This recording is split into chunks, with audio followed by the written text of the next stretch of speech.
Hei tid. Så det etter her vi en nødgen parst av Hjertamal, og vi det, som vant, Anja Hansen, som teker opp og redigerer, Ronny Pettersson, som teker seg av loven, at det skal være så godt som mulig, og så det Paul Fære og jeg selv, Daniel Adol Jakobsen. Vi hjertelig velkommen til hente parsten av Hjertamal. Og jeg færre en affær av spyrja Paul, hva ligger her av hjertet der, Paul? Ja, til, altså, ta jeg også om løtene, så vent jeg etter til det. Altså, jeg ikke så løs at jeg minnes det som man har sørst. Men det har virkelig øyelig kjent det, så les 4 Petter morgen. Og her i 4. kapitlet, og jeg har alltid vært hovedtid når jeg har hørt nok sånn. Som skriver stenter her, Tegn og Kristus, og i 4. kapitlet i 4 Petter.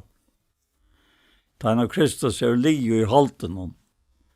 Skulle øysene tid våpna tikkum. Vi samme sinnalei. Altså som han heie. Da han løy i halten om. Og vi så ikke han fyrer åkna krossen om han. Tøyt han som li hever i halten om, hever ikke gjerra vi sint langkur. Det er uttrykk. Så til livet til at tøyt til å være etter og i halten om, ikke etter menneskelisten, men etter vilja gods. Og til nå mykje, at i tøyene og i færen har gjort vilja høytningene.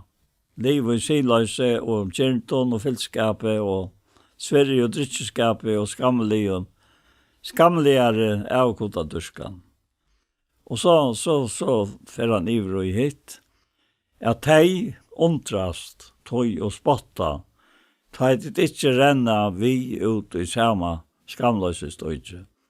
Men de skulle gjøre hånden roktskap, som til røyer at døma livande jo deg.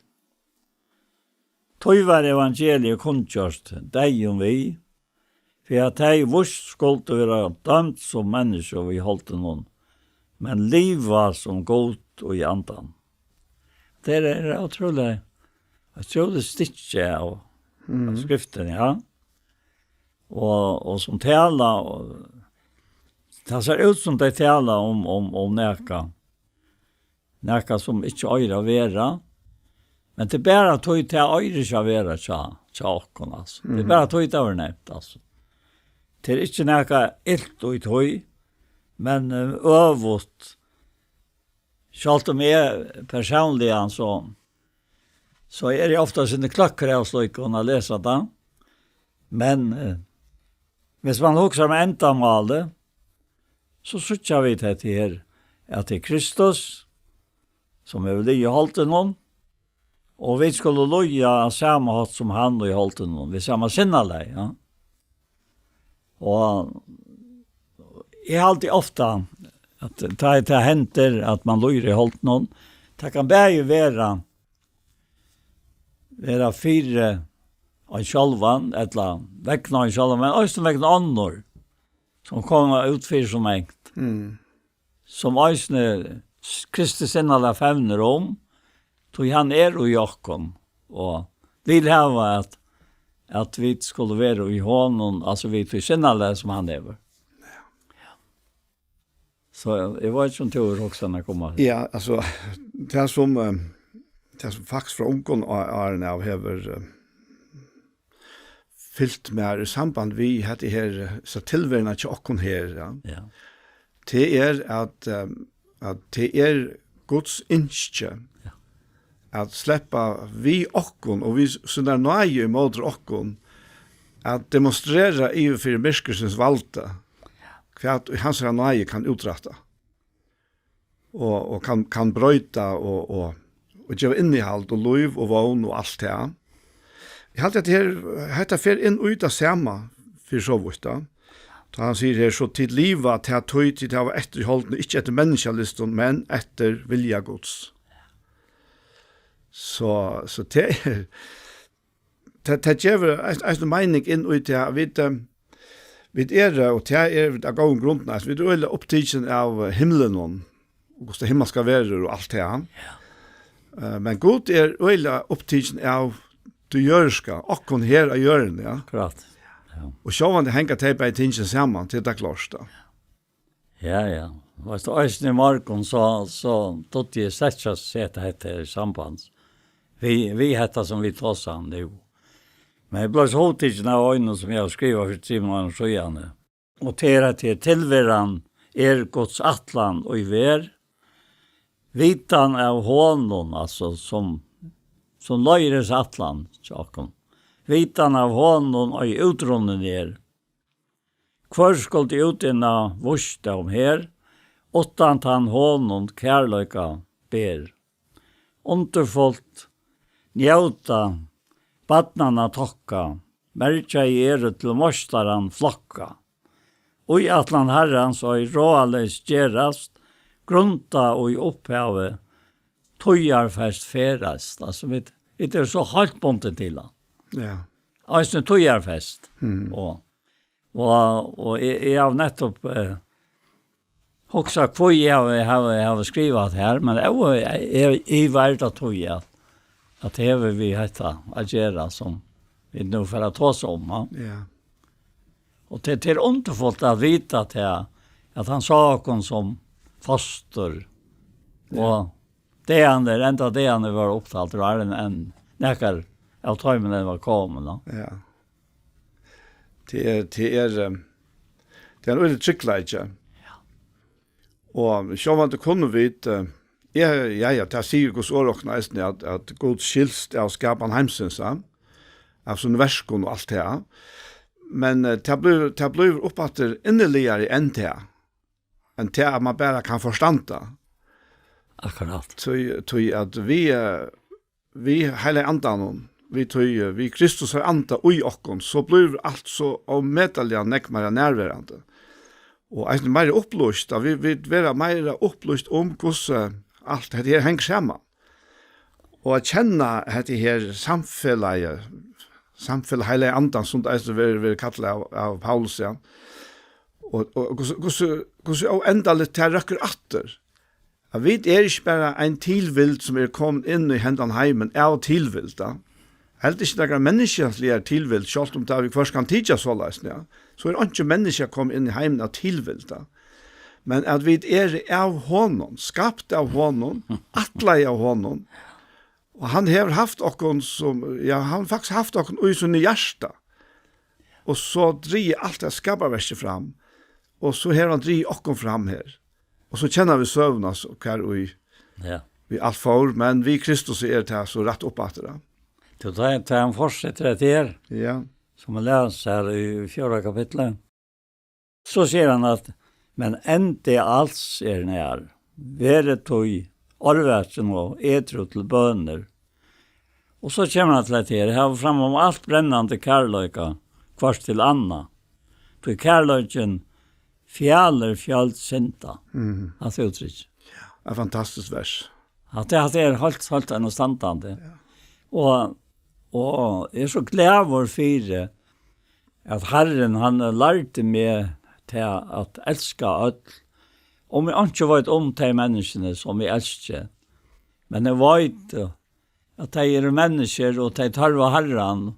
Og når jeg de kjenner han. Men kjente jeg ikke. Altså jeg tvalte noen. Han sier her i 4. Korintbrev, 17. Korintbrev 5, at her etter kjenner vid ånkan etter alten. Om vi har kjent Kristus etter alten, så kjenner vi den ikke langt og så, tog om til under Kristus han ikke skapninger, altså det gamle fjerde til å være nøyt, og alt det derfra gode som oi Kristus samtidig og viser selv. Og så får det vågjere, men bare også at det har hentet tanken, at du ser deg oi Kristus. Og enda ikke Kristus kjenner vi etter alten. Vi kjenner han at du kærløyker, som han tog Guds kærløyka vissar inn i. Dette her, nødja skapningen som var født inn i okra likama. Og tog likama okkara, allra som trykk var han, tempelhøylig antans, til husgods. Og så færa vi, og vi ble gammel, og du kan oppleva, jeg har opplevd nekvån gamle kvinnen og enda mannen, som jeg har sett han fremst, og i løyven hon. Och det som är så lärde jag ta emot som en ungdomar och som en man och i mandomar. Och nu är det kommit upp i tar och är som värde således. Att till hovalet, som man säger i brevbran 1 och 6, att minnes velare tyckare. Som har tala årgås till tyckare. Inte bara tala det, men ute det. Och aktivt efter kostar enda av livsøyt og etterfølt så tryggtar. Og bare hoksanen, som Sankre sier, Jesus bare hoksanen om det. Hon gleder hjertet mot. Og så kommer hit kvart vi ta i firma, så ikke annet ut, men det er ikke kommet inn. Nei. Det kommer, ja. Men bare det er at minnes de som levde Kristus. Ja, livet med Kristus er Paulus. Og det er det som du teker inn i ditt hjerte, og du gledes og frøyes, tøy til var du vitla mynta til å være som han. Vi hans er sinnelei.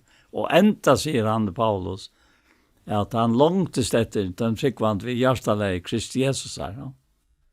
Han får øyre lengt, men ikke for lengt. Så man kan også være for lengt, tannveiene.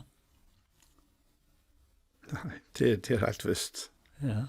Det er helt visst, men ja, vi så ikke atre det her. Jeg nevnte nekka fyrir skystene. Ja. Gå så nekk til fytler og i brøvnen heter vi skiftene i middelen akkom som mennesker og som tryggvande mennesker. Ja. Han sier, altså, hette lukka som det mest tydninga mikla. Han sier, og heve fram om alt. Ja, akkurat. Heve fram om alt. Ja. Brennande kærleika kvars landa. Tøy kærleiken fjaller fjöld synda. Og her ligger så eisen utøy en asannan av at vi er ikke fullkomne. Vi er fullkomne ui hånden, men så lenge så vi er her, så er imest alene, tjakk for en eneste en av oss som ikke er fullkomne. Jag kan se att han balansen som han brukar göra ut i första versen. Han säger att ta in och Kristus li allt någon. Skulle ösne tid vapna till kom samma sinna dig. Ta han li över allt när runt vi synta gera långt. Jag vill säga att det är alltid näka som är mest upp ja. Ja. Alla tøyina. Ja. Att affära. Alltså det var lika för lika att jag också kanske säger åt ett annat vet. Och jag minns en händning i samband med det. Det är släkt vi det göra. Men det var människor som inte dotte att täcka till att han var att jag miste för att komma så kom Anniken i vinterna. Och jag var 23 år och hon var 19 år. Och så hej onkel sagt också vi tandvärdsfärden som jag fick Johannes sa. Och jag också säger ja, låt mig färra av vichan. Men George Boyna vägen, det lät bara. Bygg på hjärtan av mig. Så fick jag ta över. Jag färra in till hända personen. Och i minnes da han sa mig att han blicknade och blev klockor. Ja. Men det kom ångkant upp på att hela snacka om det. Så han var så glad. Och han fortalte mig till att han var 15 år. Da kom honom och hämtade det som Brent gav ut. Ah, ja. Nåten och sannheten. Ja. Nåt och sannhet, ja. Ja, nåten och sannheten. Ja. Och han bor också ansligt. Tog föräldrarna hade byggt hans inte bort ifrån. Här som var bygden som han växte upp på. Och han säger till att han vill läsa nåten och sannheten. Kommer att trycka på Jesus. Ja. Ja. Och då är ångkant du finner färter och tog. Hvis han inte först säger uttalar sig vi, inte vi med, men vi är någon annan som säger det vi med. Ja. Jag sitter också med om hatta. Jag ska täcka mig allt. Nej, det måste vi inte.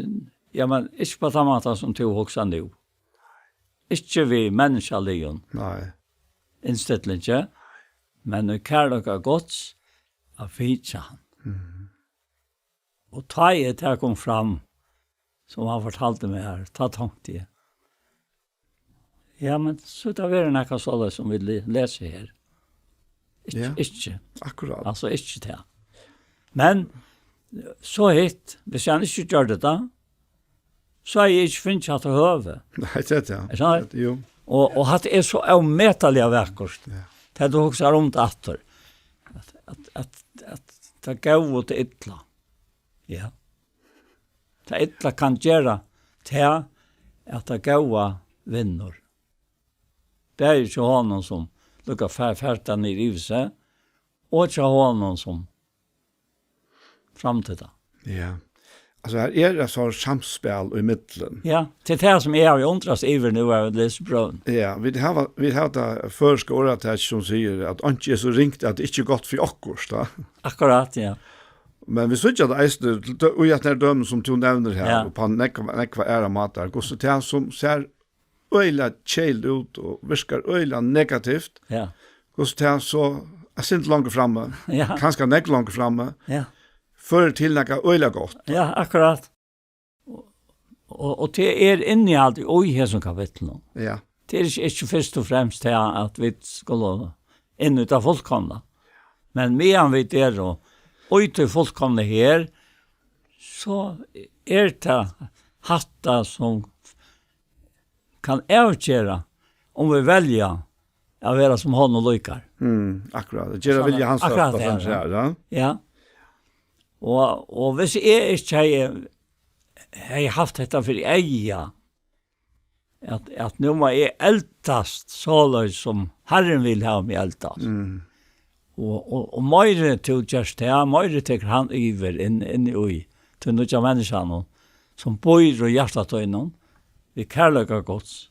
Så til et nekka, et underfullt lager du hever at takke av og bære det til deg som enda fornærmer til, ja. Og ikke lete det. Akkurat. For over den vi. Jeg må huske med det her året, som Jesus sier, tar kjenter fra Johannes Døybarnon, du tannet kjemer, eller skulle vi vant en annan, så ender han vi å sige, og sæler han, og ikke tek seg illt av mer. Akkurat.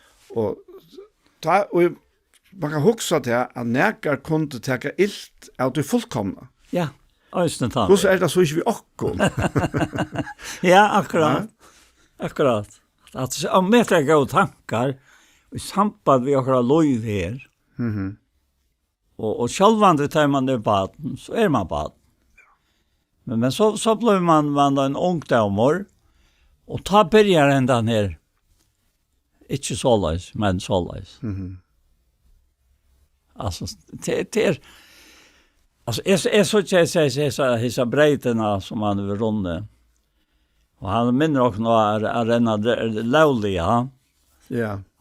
För jag vinner Siriusgransen ett lag så det känner.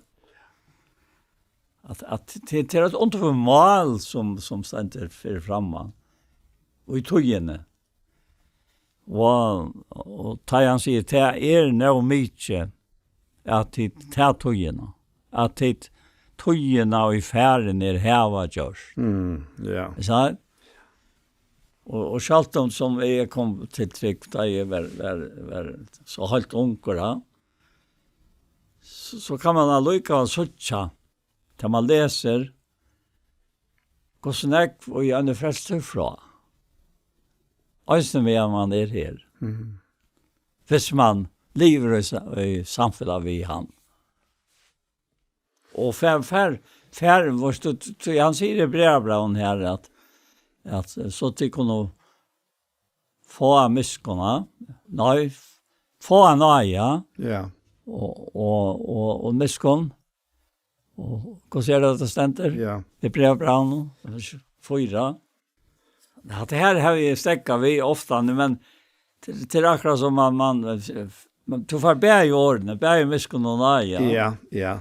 Han sier, tvede sørste versen her i Hebreerbrevet 4, at vi har ikke høvesprest, som ikke kan ha samkjensle vi veikleiken okkara, men ein som frestar i ødlen av samme hos som vi tog utan synd. Ja. Og så sier han, let dere tog vi dirve stuja fram for hasete nøyenar, så vi kunne få miskun og finna nøye til hjelp av dette. At det er det. Finna miskun og få nøye. Ja.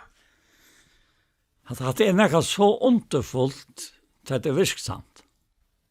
Ja. Til det og i skriften sier og til merkeligt, jeg har jo ångat til lys bare for jeg minnast.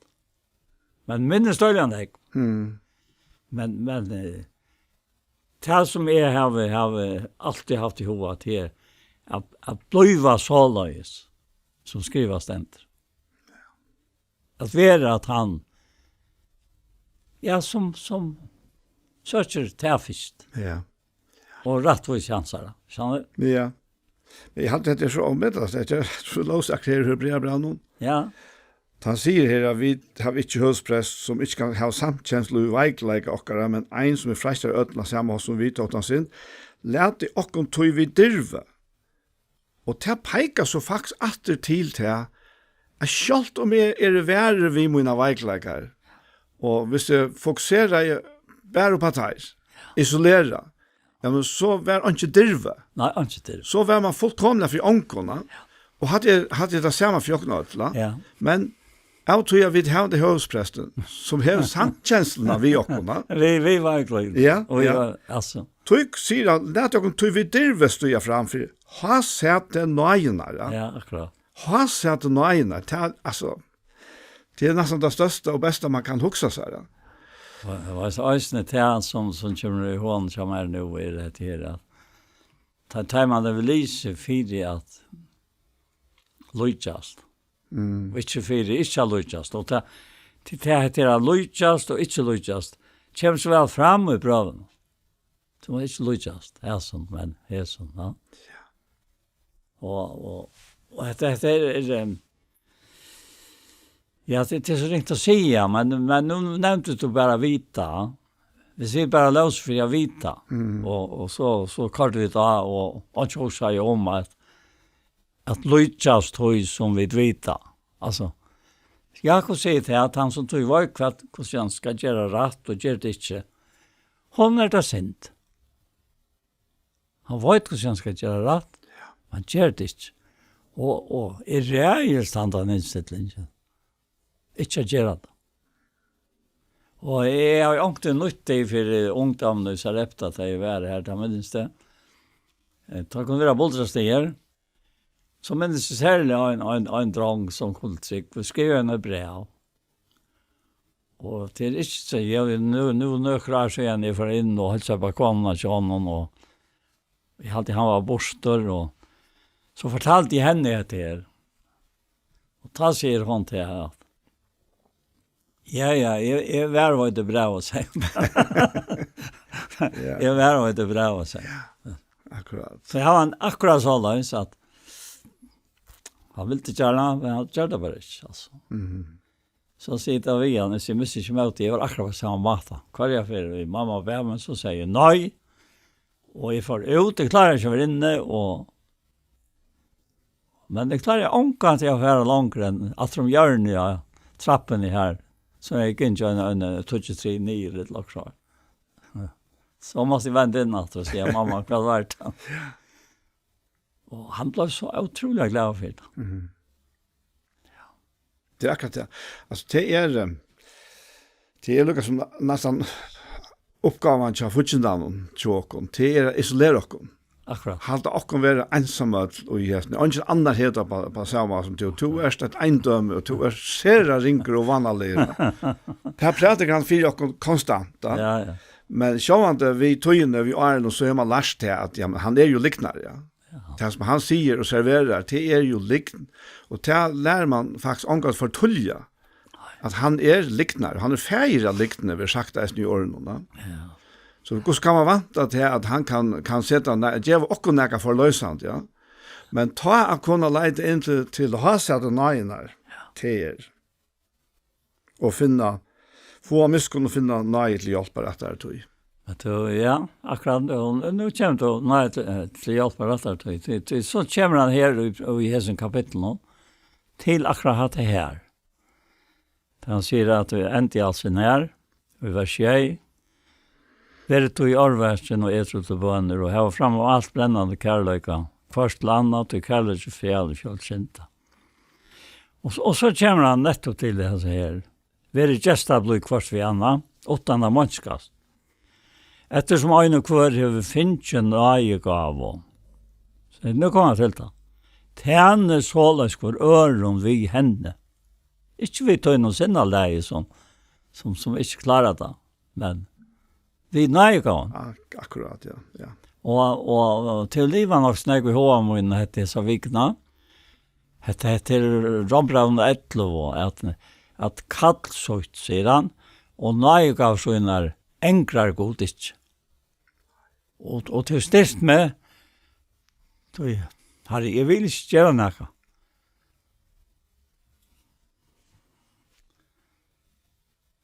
Som bryter til at du sier, jeg enkler ikke min nøye gav helt. Så han enkler det ikke. Nei. Hvor skal jeg så ikke ta han bor i mer? Hvor skal jeg så ikke gjøre noe løsnene av mer og må inn like med? Da tog jeg etter jeg gjør. Og så er det ikke vårt av, så sier onker dette vittig, ja. Altså, la meg lese dette verset først. Ettersom øyne og kvøren finner ikke nøye gav. Finner ikke. Og det er det. Ja, gava. Gava. Tjene såløs hvor øren vi henne. Som gaver hushaltare iverne markfalden nøye gods. Altså, til akkurat som, at nå måste lukka som køyra, skruva sin til av streimen noen til nå kaukar, ja. Men det skal ikke så å si, jeg ledger nækka. Og kan folkene kauka iver.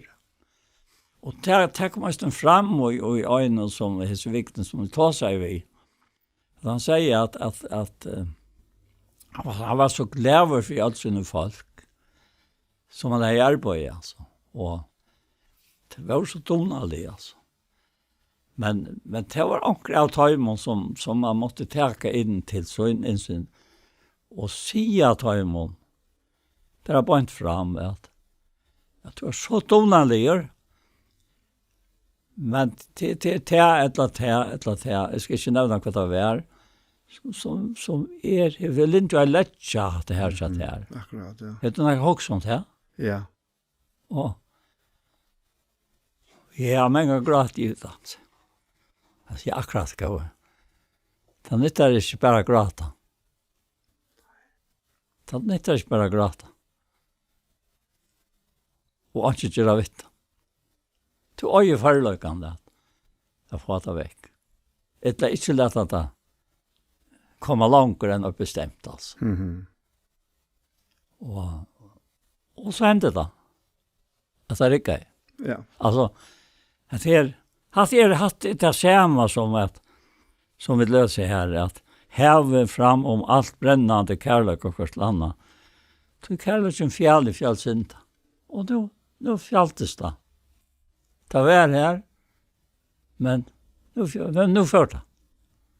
Så nå visste han, måste han ikke se her. Han visste det, og han kunne hjelpe ham. Og at det er så helt understandende det du også om. Ja, det er helt visst. Jeg har alltid beveget meg i midtelen slike folk som du varst. Man vet ikke deg, og du varst ikke ordentlig å stege, du kjente ikke, men alltid, altså, hvis jeg tok som akkurat, det er vi først for startet, va? Ja. Ta var jeg oppe i Holts i Klaksvik, og jeg var her og her. Du ringte bare og ville ha et hjertemål, altså hva er hjertemål i det? Og jeg undrer seg i etter, og du ble vi her ikke meget det. Jeg var ikke så langt. Jeg halte det var selv ofte. Jeg halte det var bare en, kanskje du tror 4 affærene. Ja, men for meg tok det akkurat.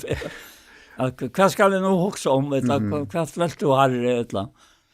Og så tar jeg kar inn i havnene, og jeg sier, nå kar jeg på en til tatt vi. Ja, men kom bare inn. Ja. Och det gör det alltså det gör det så nägvimme som tog så annar. Att komma bort fram. Och smälta samman alltså. Ja. Jag kände ta. Alltså jag hejer till Uima, jag leita efter onkron som kunde tåsa beinleis, utan att skulle akkurat att ni skriva allt åren, att det har jag gjort nog snäckve av. Ja.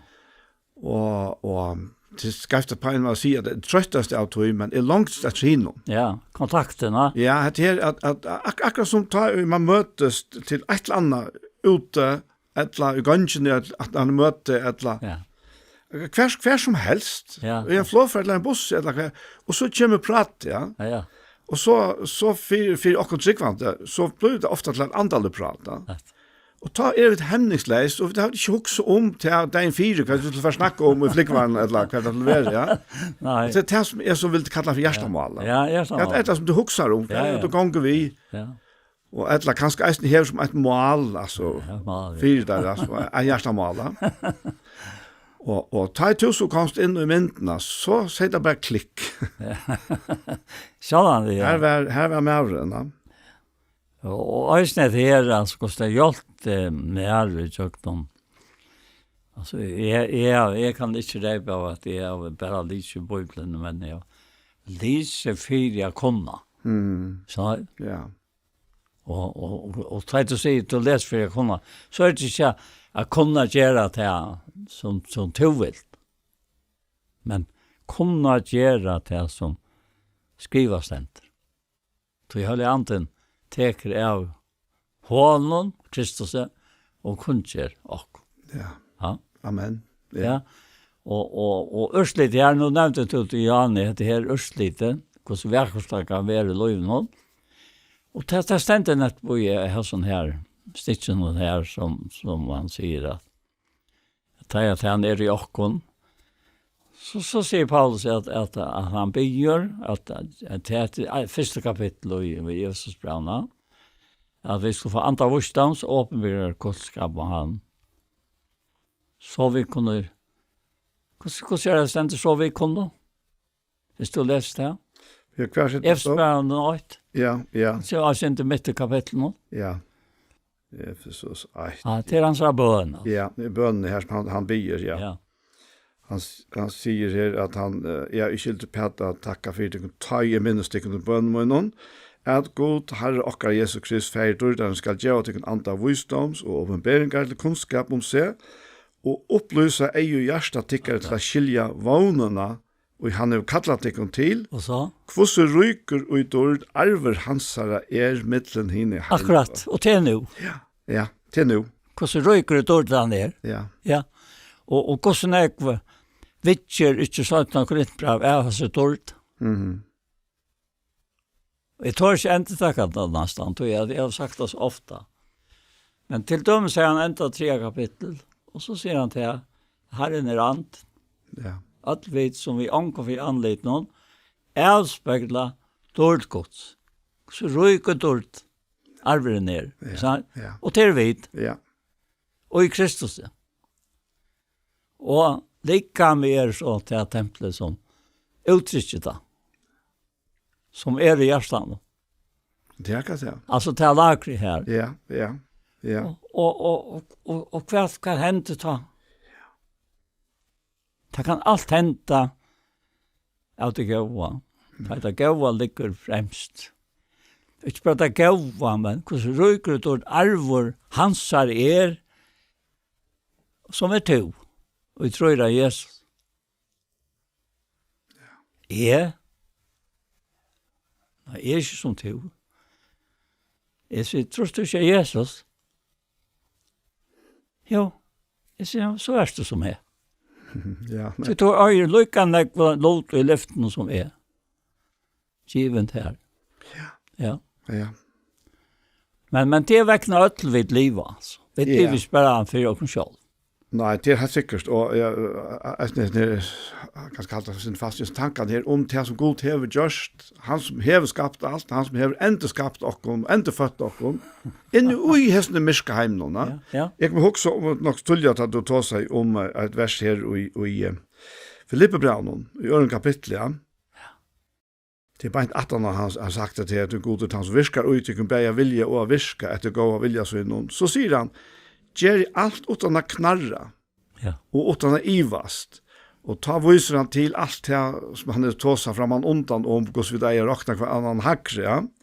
Han sier, gjør alt utan å knarra, og utan å ivast, så tid kunne være lydaleis og rein, og lastande bøttengods, mitt og i renkvørkare og øvjar at, og så var det hettar, så til vysa tikkun mittlen tarra som himmeljøs og i heimnon og halda fram årlusens. Akkurat, det ser han.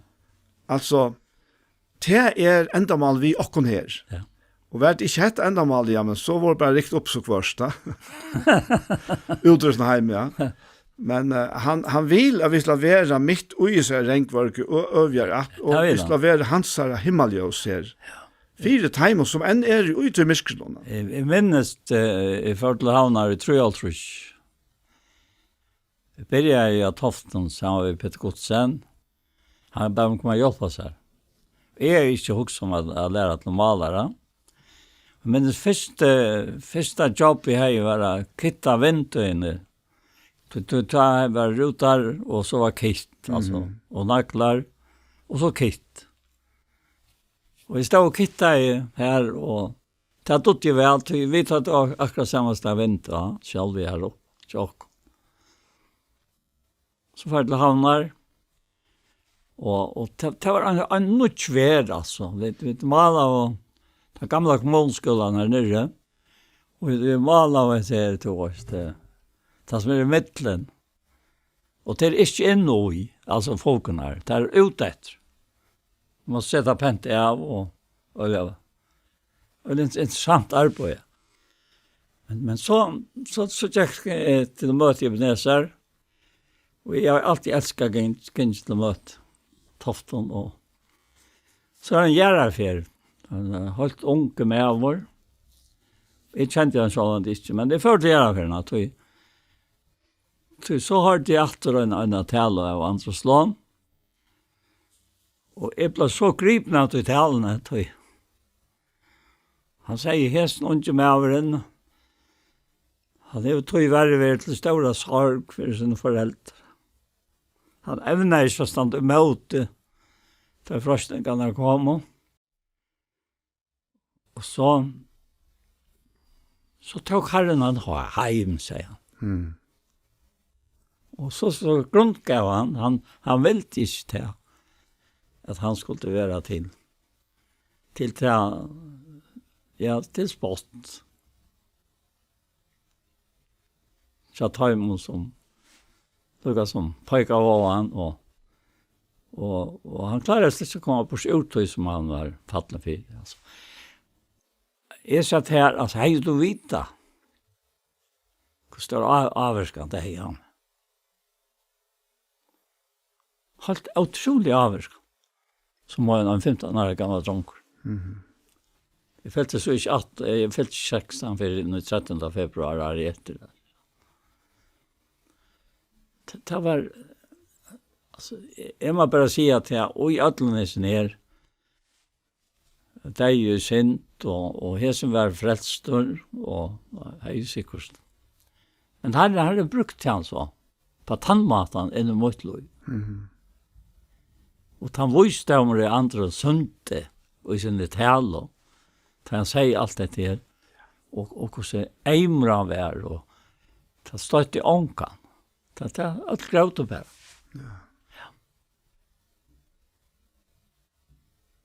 Ja, det må ha vært nok stor brøyting, omveltninger til at det er kommet av Tofton. Og det er omveltning. Det var det. Jeg var 11 år gammel, jeg var i havn og bo i her. Her var det som bo, tog jeg at her bo Edmund, Foklafyrir og mamma. Mamma, hun ville ha fær opp i Sørhus til Edmund og Trønta, gamla Trønta. som silte ta. Ja. Ja. Jag tar väldigt omvänt. Men otroligt gott att komma här som man kom. Och i kauri och allt var upp, ja. Och inte minst du själv, du var öppen för ödlån. Ja, alltså det strömmade in, alltså. Det var så störst, alltså. Så här som en bove, och skåta över vem med Christian Godsen och Johanna. Alltså, affärer från Badnheimen som är så gott. Komma till Lykan är gott. Plus att Löjve som är här och sinnen där och döttrarna där, alltså. Alltså det var... Ja, det slapp jag njöt i 4 år, alltså. Ikke alla tøyene at vi får så ut av begge oftande. Men Steinar får til Kyrkjeboar vi Christian Godsen og han medveren lærte med altså, samband med arbeid og samband med han skulle være i sin arbeid. Ja, det purast da, altså sikkert det. Så han ikke tog seg det med og lærte meg bæg å skrive råkninger og alt. Otroligt rättvis som här i sin arbeid. Det må jeg si, altså. Ja. Det här är gott kommer ut i husen här. Bytla husen här jag tänker oss vänner. Ja, det var det, ja. Jag minns Leivor. Ja, Leivor. Jag har gått så han var i Korn. Jag var i Korn och ta Ebenezer ta först i halvfjärsen. Ja. En 2-3 år och han var alltid, alltså. Han var alltid samme, alltså. Alltid honavlig. Ja. Och stottlig. Och jag minns bara en sån lilla söv som han kom vid här. Ja.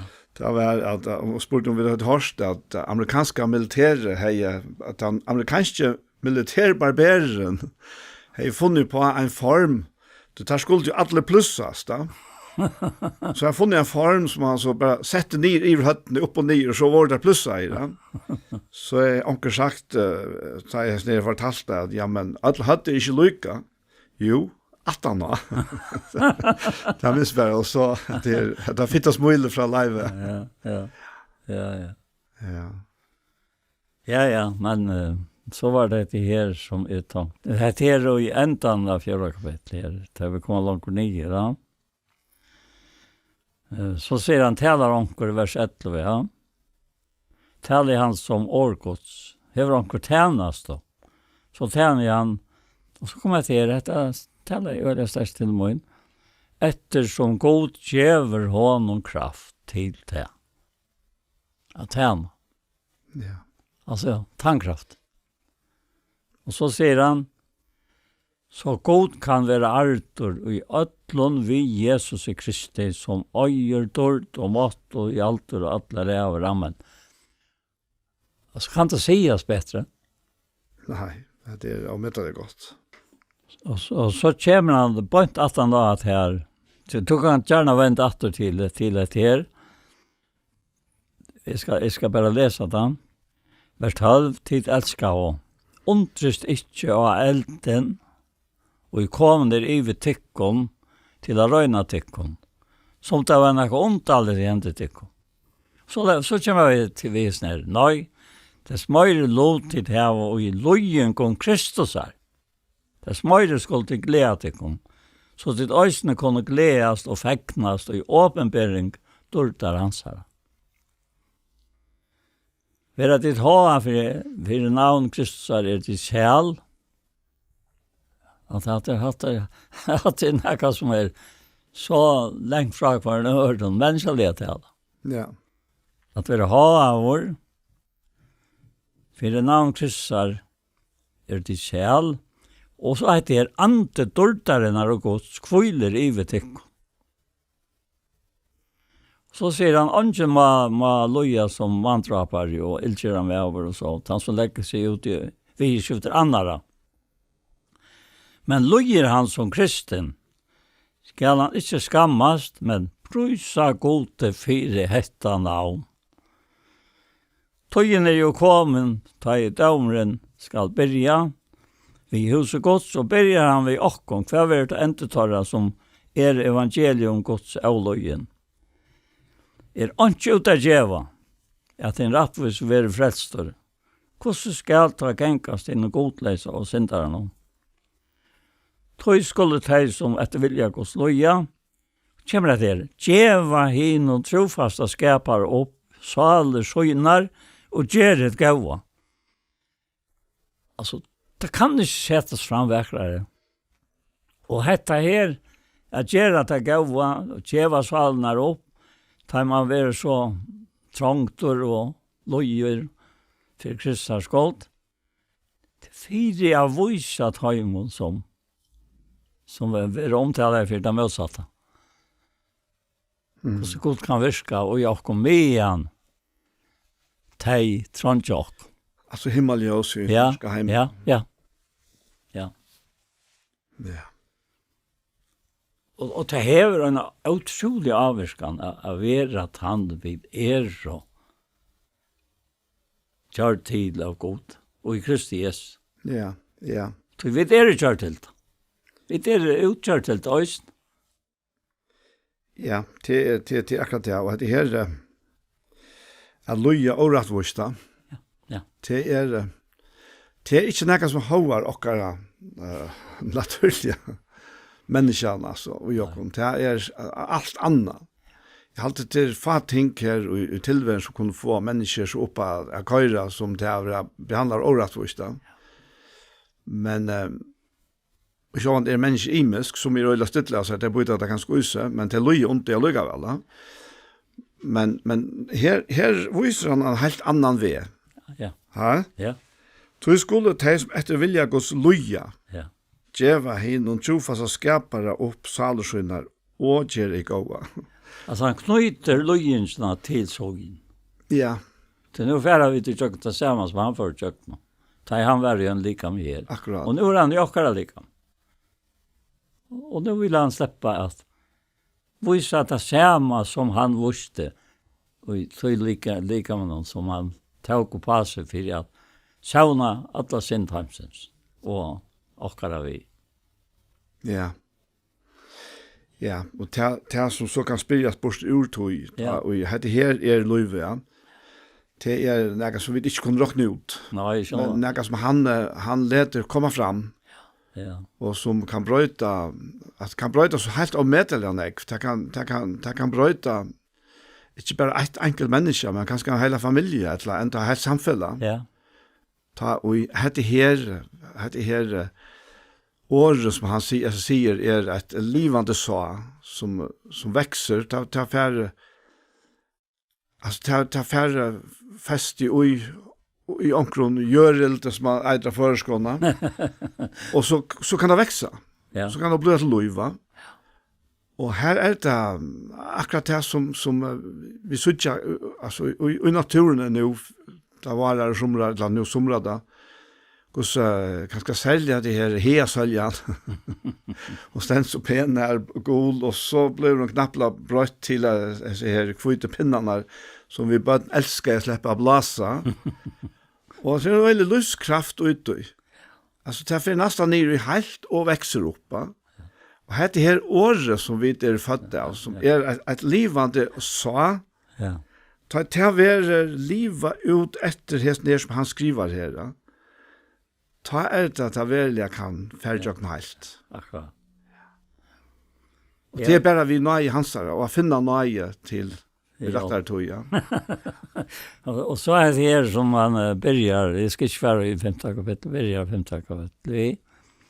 Han sier, hinner eldst og mittlun tikkara. Amen, ja. Så som han og sjálfur eldste, og vittne om løyinga Kristus og som han i øysene hever lotet orden som åpenbærer skal. Og så kommer det, røkte fylse gods, som tjatek ned. Har vi omsjøvnet, ikke av tvingsle, men sjålkraut. Ikke for å få ljøta vinning, men av fusen hjärsta. Helt ikke som tar det vil jeg være herrer i ved samkomnen, men så fire mynte fylsesins. Og ta iver i den åpenbæres, skulle de få en overgångslig, sier skan storderne. Og jeg må si at de mennesker sier at det her, Jag inne i chatikon till berget han och han här och han så självsöken. Ist das stendur på att man ska vara det? Stendur på. Ta sig ja. Att det är. Ja. Det är hvis inte praktiserar det som vi tar till alla ett lat oss om morgonen eller det. Ja, så är det ögon av tajmon som är rostan avväxt alltså. Ja, jeg hadde det her som etter det godt, at jeg røkte fylke godt, så tjate jeg ned, og har omkjønn vidt og ikke at tvingsle, men kjølkraut. Ja. Kvui kjølkraut, ja. Ja. Tog kærleik Krist er tvingar okkona. Ikke for jeg fall gjøta vinning, Ja. men av fus og hjärsta. Og så heter det her, at helt ikke som teir og vilja være herrar i vår samkomnen, men som fire mindre fylkesins. Og dette her skriva ugener tog hver og til å være herre og være trelle, være pura almyntligt. Da. Ja. Ganska med. Ganske almyntligt. Da. Og jeg husker eisne, nå tøyen så vidt livet ui det. Hon øyla nekkbrøtt. Men jeg vil huske om tøyene fra tøyen til havnar som 15 år gammal. Ja, ja. Og til deg det. Hvordan sjåvande tøy oppleva alt det var just det kærlega, men tega tøyene samfunnet som halt. Det var en øyelig respekt bare for læreren i skolen og atlastes. Det var en øyelig respekt for laknen og for presten. Ja. Altså en respekt som nesten slett ikke finnes ut det.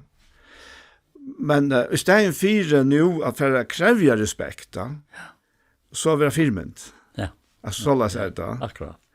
Og det er så helt avmedelig av vekkert. Altså. Og det er så goddommelig. Da. Det er det. Tøyen, så anden og tøyene, begge ta, etter å skrive, eisen tar tøyene til havnar, og takker vi deg nå det, så anden og tøyene, det er ikke det her, det er mjuka. Det er at vissa fyrdømme, og det er, vi ser ikke hjemme hvordan det ser ut i det, hvordan det er øyelig makt i gjernt som utfoldes, ja. Ja, det er visst. Ja. Till och med en näck man har att tacka Herren och fyra. Det är vi nu sitter här på er. Ja. Och hur han lagt dock. Och jag också med sig åren så är han Peter Arvard jag kom in i Linden. Så det för att vara Adjan och att vi häst. Ja, det var det ja. Det det ser färre år sedan har efter i månad tog jag vet. Så var det helt mycket så att klara allt alltså som var människa. Ta varst du gosse yngre än det. Ja, netto ja.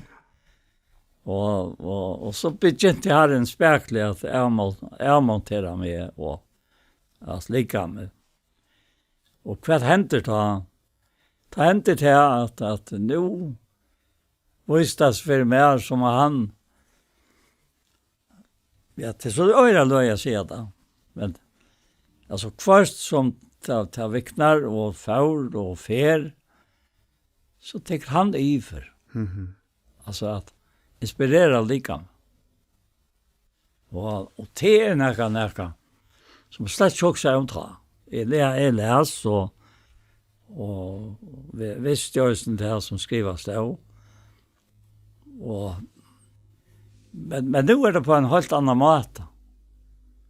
Nu är det här som han säger här i 5:e kapitlet att inte att tvingsle, ja, men självklart. Inte för att få utan vinning, men fusen hjärsta. Och helt inte som vill jag vara herrar i filsen. Men som firment. Och att Herren allt hatta och i min liv. Han det. Ja. Alltså hvis jag inte trycker för dig så räcker det inte. Men trycker för dig han det, då trycker ingången till lyften. Ja. Trots du inte lyften så får du inte lov till dig. Alltså du livande gör det inte. det var det som jeg har saknat.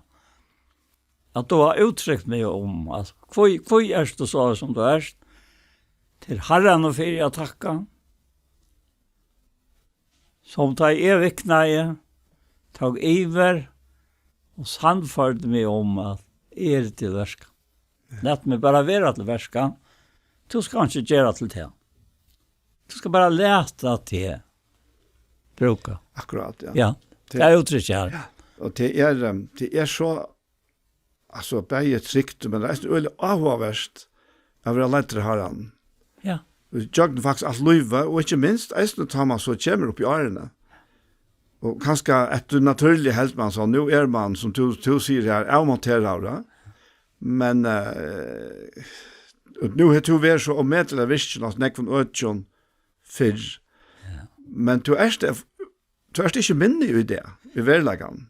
Nei. Du er at Herren har skapt veier, ja. Ja. Man pleier å si at vattnet finner seg alltid ved, ja. Og så er det eisen faktisk vi Herren, å være lettere av honom. Ja. Altså, han finner, men her man lukkar som bare sagt stopp sjálfur, ja. Man hever korskrana fire, og hugsa kanskje ikke tanken, eller er slett ikke åpen fire av bliva, eller kanskje heller ikke vilje til at bliva lette vujar framme. Kanskje man omskyldas via, nu man blir så gammal, men til uverleggan omskyldninger, ta teker annan skap, ta teker annan form, som du har lyst for også, og medelig vel begge det, og eisne, fyrir sending og gosse Herren har lett æra veier. Hvor kunne du hugsa for 18 åren sjøjane at Paul Ferre for å være så aktiv av Facebook? Ja? Ja. Men det som gjør det er han som vil lære meg at fære ut og sånn og gikk oss og myntargerande av Facebook vera til vi mennesker at som det er då som Herren vil oss ikke noe annet så det er mest at Kristus lever mer sekningryk og nøyestør at Kristus lever mer og hatt det her sunk vi først for jeg lærte å kjenne första bibelskolan som jag har haft när i trusjon. 2 sång vi det här. Och jag blev fullständigt rimen vid av det. Alltså vi har vi huxat så lite om det. Och nu är han allt. Är ånga kräfter långt. Men kvile alltså till akra firmer det Jesus Brown han säger till att Kristus skal byggva og hjärtan tycka. Ja. Och ta märker följa sig hemma alltså. Akkurat som du och jag till vi kommer hem. Gott att vara hemma. Ja. Ett lanja alltså. Kvilla. Ja. Ja, kvilla. Tja hon. Ja. Det är så akkurat det här att vara hemma. Ja, det är så omätliga störst. Och just det här som Matteus 11 ända vi att det han tar om det här och mot det gacklet och birmen och lagt det och tömma lista. Ja. Alltså det är bara så underfullt att du läser det och ser ändösligt i här kvar ända då så. Kvar ända, går ända då av era smarvit. Kom her til moina. Ja, vers 80 her, Matteus 11. Kom her til moina, alltid ustrevast, og hava tungt a bera. Ja. Jeg skal gjøre til kun kvile. Tætje og mutt av tikkun, og lære av mer, tog jeg spek for eimjugra hjärsta. Så skulle til finna salen tikkara kvile, tog og mutt gagnligt, og biremoin løtt. Og hetta ivst i onga lød og i fyrst og fremst sagt i antallig sammanhenge. Det det, ja. At strujast vi at røyne at livet opp til etla krøv og bå og regler atla tøyna, som bare tinja mer og mer nye, og så kommer han og bjør seg fram. Så han spek for eimjugra hjärst. Ja, altså jeg føler at som Bara till att man släpper sitt till ena från vikarna. Herre, tack. Ja. Tack för det. Det här vägen har vi inte valt mer. Och det är helt inte du. Nei, heller ikke. Nej, helt inte. Till han. Ja, Så, ja. så tackar vi för det. Ja. Ja, kan du begynne bønns av Jakob Paul? Herre Jesus, tack för det. Det är så underfullt løt og hentan tøyman som vi tar sitt her. Nå til samfunnet vi til, og til for å høyrast, så satt som til ikke kommer og rikker åkken opp omskottsene, eller rikker åkken som skotts, borster av hva som gjør. Og hva det er godt, og hva det er sikna at kvøyla ikke til og livet her som teg og av her er sett at på at her det kan ikke være større. Sendte på i tøtt sted som det var godt og anvendt vi åkken. Hva kan være større her å gjøre? Gå over ferie signal teg som kommer høyre etter. Og åkken vi har ødlokkere kjær og ta ber vi til om og takka til her i Jesu navn. Amen. Amen.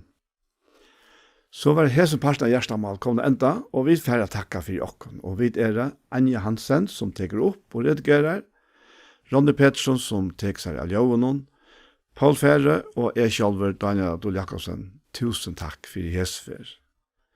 Parter av Gjerstamal som her var vært, takk oss å finne av YouTube, om du leiter etter Iktus Sjønvarsp.